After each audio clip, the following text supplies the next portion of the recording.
Doom Phobos is a mod that deserves more attention. In fact, calling it a mod is almost a disservice. Episode 1 released back in 2018, Episode 2 in 2020, and as of a few weeks ago, Episode 3 released in 2024. The reason I say calling it a mod is almost a disservice is because Episode 3 alone is 6 hours long. Yeah, you heard me right. Episode 3 on its own is about the length of a full first-person shooter. And that doesn't include Episode 1 and 2, which all come under the same download and all are free, obviously, it's a mod. Hey, JarekTheGamingDragon here, and this is something I've been looking forward to for a long time. I really like this mod. But what's crazy is that it just isn't getting the attention it deserves. I am the only person that has been covering it in any way that's not just a random Let's Play that gets like 200 views. Don't get me wrong, it's great to have that stuff uploaded on the internet, except for in Episode 3 Let's Play doesn't exist in any way whatsoever. That's proving my point. It deserves more attention. This is a huge project. It's basically a full standalone game at this point. It has entirely reworked the weapons. These weapons are so different the sandbox might as well be new. There's entirely new enemies and returning enemies. The story is its own thing. Hell, even comparing it to Doom 3 just isn't the full story, because it almost plays more like Half-Life. If you don't believe me, here's what they've written on their ModDB page. Our type of old school is a very different breed than the type encountered in today's old school. Yes, there are similarities. We too have upped the action, speed, and gore, but not to the extreme length seen in the new Doom game. Our levels are built for exploration, progression, and environmental puzzles. These are our main qualities. Phobos is closer to games like Half-Life or Dark Forces in spirit. Just like classic Doom, these games are types of first-person shooters that have all but vanished. We truly are a different kind of old school. You can tell they wrote that a long time ago because they only mentioned the new Doom game, so they wrote it sometime before Doom 2016. You can also tell it's not new text by the fact that those rare Doom games are not rare anymore. They are everywhere. But they are right about Half-Life style experiences. Those just kind of don't exist. We have 5 games that have come out that I've covered called Half-Likes overall, and I would love to see more. In fact, I featured this mod in a video talking about Half-Likes you should play. Case in point, mod is really good. And if you like Half-Life, Doom 3, that era of gaming, you'll love this mod. But before we head up there to Mars, let's stay right down here in Oregon to thank our sponsor. Literally Oregon. I live where I live, but I'm not a dragon in real life, and just like you guys, I have to wear clothes. Hopefully. Thankfully, my longtime sponsor, Into the AM, is having a huge July 4th sale. 30% off site-wide. And if you go to my link, intotheam.com/dragonshirts, you get an additional 10% off. The sale is already happening and is lasting until July 8th. But I jumped the gun. Who the hell are Into the AM if you're new here? Well, they're a clothing brand. I'm not gonna act like they're the next coming of Jesus, but they do make really comfortable shirts. I wear them all the time. I'm wearing one right now. It's a brand new one I just got. These are very soft and durable. They look nice. I really do like these shirts. And I'll show you a few more brand new ones I just got, just in time for July 4th. And I like this one quite a bit. Just a clean black shirt with a logo on the front. But if you flip it around, you got this cool vaporwave pyramid design. They just released a bunch of brand new designs for their shirts, but they make more than just these shirts. They make tank tops, they make shorts, they make boxers, they make hats. Anything you'll need is there, and their clothes are really high quality. Personally myself, I machine wash these and then I hang them up to dry. I don't machine dry them, and they stay soft. So again, July 4th sale is lasting until July 8th. Everything on their website is 30% off, and if you want an additional 10% off, which does stack, go to intotheam.com/dragonshirts. Huge thanks to Into the AM for supporting this channel for so long. I really could not do what I'm doing without them. And let's return to less boring Dragon. Installing Doom 3 Phobos is incredibly easy. You need a clean install of Doom 3 and Doom 3 Resurrection of Evil. BFG Edition will not work. Simply drag and drop the folder into the Doom 3 folder, then run it through a .bat file. Windows might yell at you, but run anyway. It's a false positive. It's fine. It'll work. I did have an issue where the resolution just wouldn't change for you no matter what I did, even after adjusting it in-game. But this is a very easy fix. Open the config file in the Phobos folder, not the original Doom 3 one, but the Phobos config file, and copy and paste this at the bottom. Now I'm running at 1440p, so if you have 1920 by 1080 or whatever, change your resolution in these lines to be whatever you have. I'll put this text in the video information for anyone who needs it, but once you do this, it should work fine. And yes, believe it or not, this is Doom 3. This game is running on id Tech 4. That's why I'm standing here. in the fields of Oregon. It's actually a wild coincidence that one of the FPS content creators lives right where this game is taking place. You heard me right. This game takes place in Emerald Valley, or Eugene, Oregon. Okay, I don't live exactly in Eugene, Oregon. I live in Portland. I was born and raised in Portland, and I still do love living here. But Eugene is only a 3-hour drive away. I've gone camping my entire life. All of this is home. The pine trees, the moss, the snow-capped mountains. I'm just used to the Pacific Northwest. So I like seeing a game based in my home area. And there's not many based here. Funny enough, the devs don't actually live in the Pacific Northwest. They live way over in Europe. They decided to base a mod off Oregon because they saw a show they really liked. No, it wasn't Portlandia, thank God. And for the most part, they got the looks right. Even down to the dark, cloudy, rainy skies. However, there's a few things that make it really obvious someone living in Europe actually made this instead of someone living in the Pacific Northwest. Small things that really don't matter. For example, all the clocks use 24-hour time, which is not what we do here, and the cars use kilometers per hour instead of miles per hour, which is again, not what we do here, unless you're up in BC. Anyway, none of this really matters. I'm just happy to see a game taking place in my home state. Well, one that isn't a shitty zombie game taking place in the eastern side of the state, which is not really my home. Now, obviously the entire game does not take place on Earth. Most of it takes place on Mars. It is a Doom 3 mod, after all. But even so, the parts on Mars feel so much more lived in than base Doom 3. This looks more like a place people actually go to work every day. And that's coming from someone that loves the aesthetic of Doom 3. Doom 3 is just a good looking game, especially for the time. You can say anything you want about it, but you can't complain about that atmosphere. Okay, but why are we in Oregon? I should probably explain this. Well, the story takes place after episode 2, because these aren't 3 separate episodes that have nothing to do with each other, it's a continuous story, so it's going to be difficult to explain without spoiling anything. But don't worry, I'm not going to spoil anything. The game frequently has flashbacks, slowly unveiling what happened between you and a girl named Kaylee. You want to leave where you live, but events that have happened far in the future makes it near impossible. Apparently there's a federation that have taken over many parts of the world and it's gated off. Most went in, but you want out. There is full voice acting, which is usually concerning for a mod because mods generally don't have good voice acting. But in this case, it's actually pretty darn good. The main character you play as, Sam, can be a little flat and not as surprised as he should be during certain events, but for the most part, I really can't complain. Samantha, a different character from Sam, has really good voice acting just overall. Seems so. That's really weird.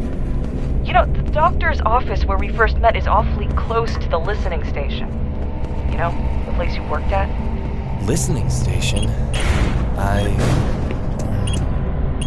There were a lot of machines and a suspended or floating cube of sorts. This is something I never expected to see in mods.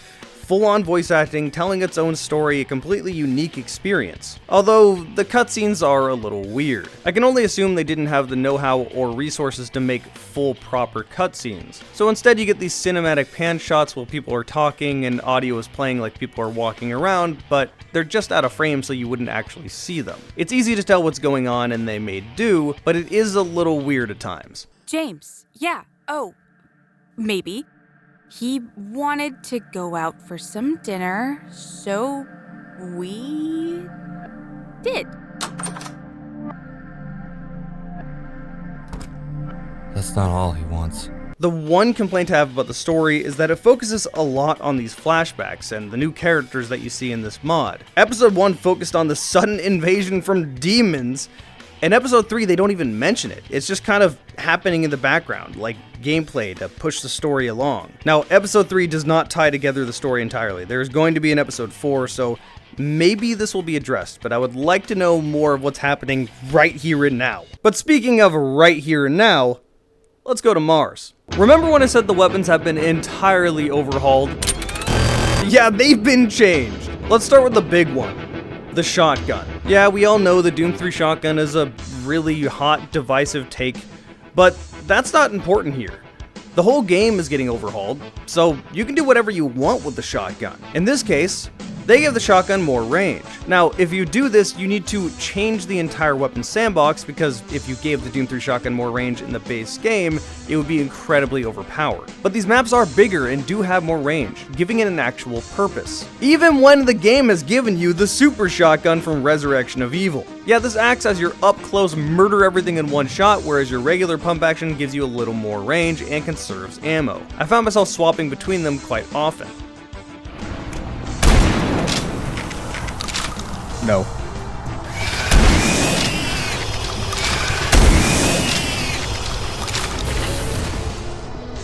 I said no, motherfucker.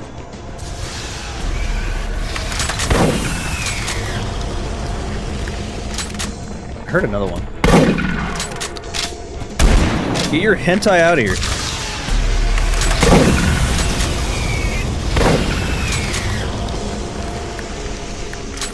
As for the chain gun, well, it has 90 shots instead of 60.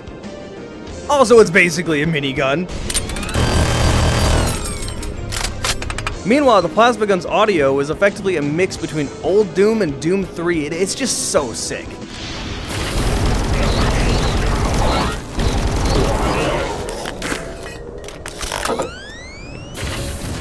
Even the pistol stays useful till the end of the game. How'd they do that? Well, you could dump its magazine in under a second.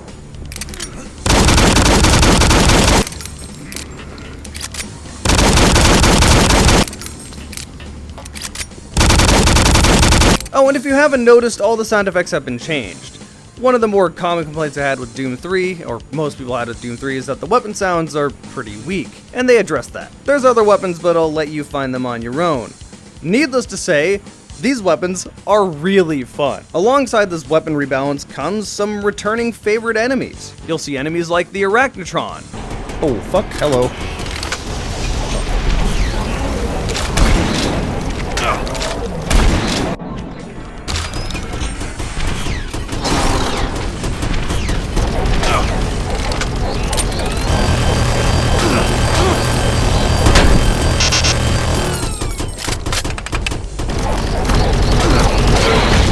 Launched. Okay, I'm alive. You'll see a lot of specters.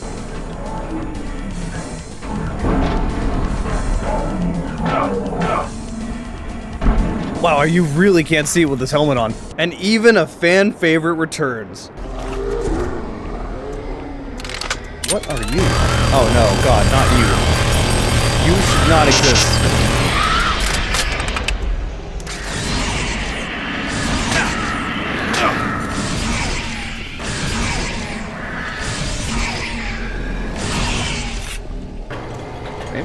Yeah, welcome those pain elementals.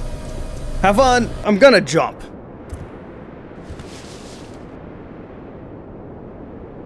Thankfully, the pain elementals are used sparingly. Yeah, I have wings. The whole jumping thing didn't work. Aside from returning enemies, there's just some straight up new variants and new enemies overall.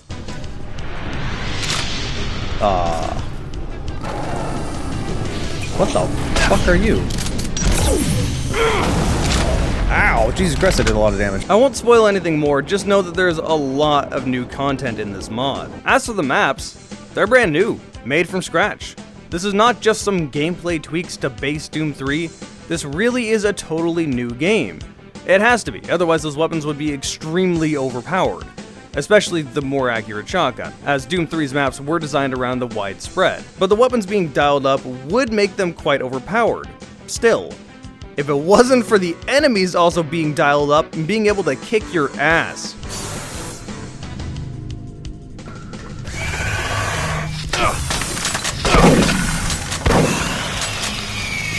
Jesus Christ, they didn't fuck me up. But that is one of my complaints. Sometimes these combat encounters can feel a bit cheap. Look, I really like fire, okay? Anyway, sometimes the game spawns a really strong enemy in front of you, a really strong enemy behind you, and that would be fine, that's what Doom 3 did, but then it also spawns a fuck ton of skulls in the process, which royally screws you over. These guys are... oh god, I am so fucked up. This really doesn't feel like a challenge, this kinda just feels annoying, or a final arena fight that just felt like a bit too much. Mostly thanks to these guys.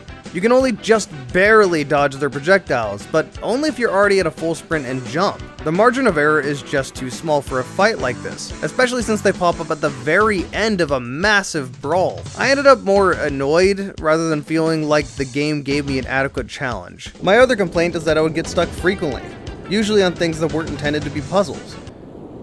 I know I'm a fire-breathing dragon, but I like to swim too, don't think about it too much. Anyway, this wasn't a pacing mechanic, but it certainly grinded the pacing to a complete halt at times. There's just a lot of easy-to-miss things, which was the same problem I had with episode 2, so in this sense they haven't really improved much. The puzzles themselves definitely have though. This huge massive puzzle here is something they tried in episode 2 and I really hated. I didn't think it added anything to the game, it just grinded the game to a halt and was really irritating and just kind of obtuse. But in episode 3, I know what I'm trying to do. I have a map, I have lights that tell me exactly the path I can access. The game map itself is open to me with combat so I can remember the areas, and the areas look different so I know where I'm going. This is a pretty good puzzle, even at its scale, which is big.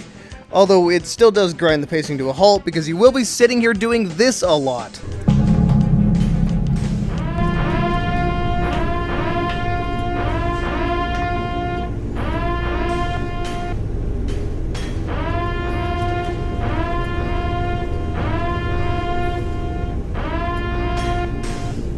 I really wish I had a way to speed this up. And there's 4 of them. So that's Doom 3 Phobos. It is a little bit of a mixed experience, but overall I have to commend them. This is a massive project, and basically anything I had to complain about is more of a factor of overambition. Overall, it's still a really, really good game. It might as well be a standalone game at this point. And it's free. Go play it. Hey, huge thanks to my channel members. They get to see my videos early if I'm stockpiling videos, sometimes 2 months early, just like a few weeks ago. There's other videos here. If you're this far in, you probably like my content, so also consider subscribing. I'm so close to 250k. Thank all of you guys for watching. Dragon will see you next time. Or maybe not.